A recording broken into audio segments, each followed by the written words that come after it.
but you're also getting a little bit of a backlash to people claiming that's a little too elitist.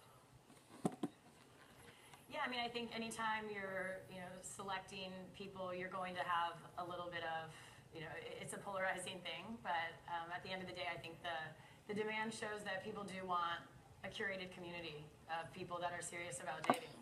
So Amanda, we sent you over some of the details of who Anne-Marie and I are. I don't know if you had a chance to look at it. I think it's mostly you. Yeah, no, I don't know.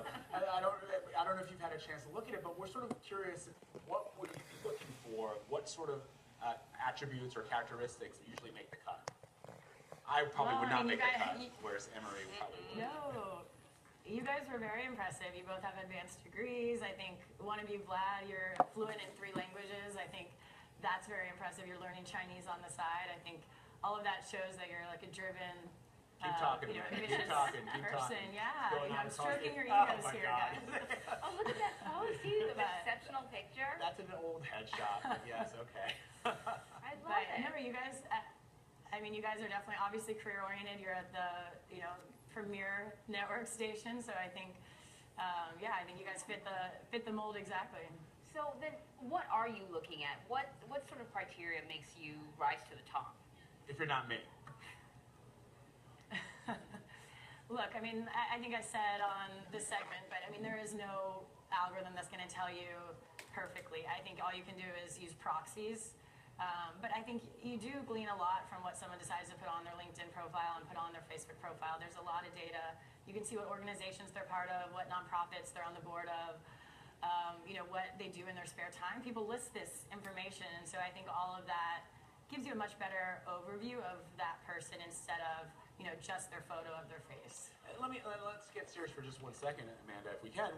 Why did you decide to start this app? What was missing from the marketplace in a world where we have, something as complex as Match.com to something that is, let's just say, less complex like Tinder? Right.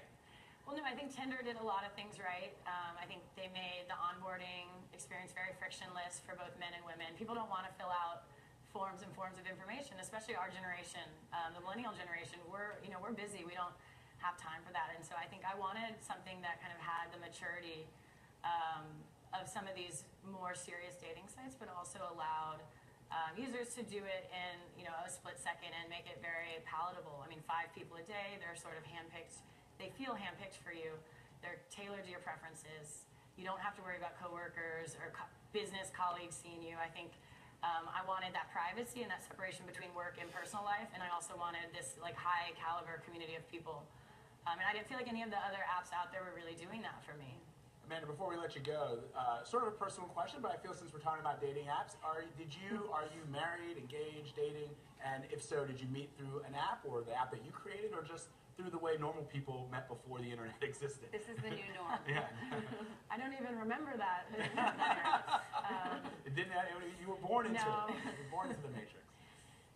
No, I am. So I'm single. I'm using my app exclusively.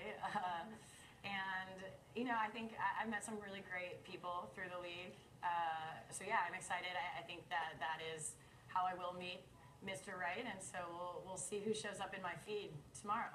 So Right. No love match yet, but you're hopeful. I'm hopeful. Based on the track record of the people that have showed up, I'm pretty optimistic about it. Amanda Bradford, thank you so much for talking to us. Really interesting, and good luck with the app. But we will be right back. You are watching CBS.